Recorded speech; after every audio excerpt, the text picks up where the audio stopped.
Хаваш Багаудин Аушев живет в Карабулаке уже более полувека. За эти годы он успел повидать многое. Но о тех условиях комфортного проживания, что есть сейчас, раньше только мечтали, делится горожанин. Особенно его радует преобразившийся сквер ветеранов в центре города, который пополнил список местных достопримечательностей.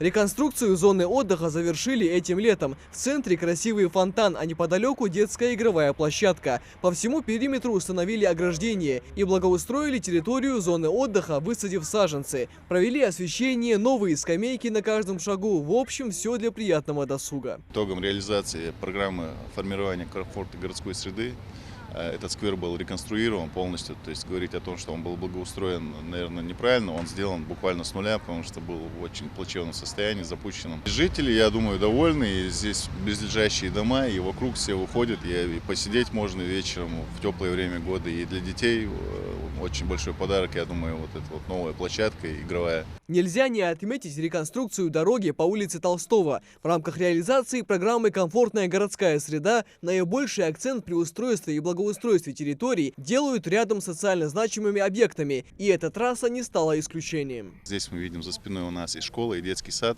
Это район новостроек. Вот, поэтому было принято решение включить именно эту территорию, это общественное пространство в программу.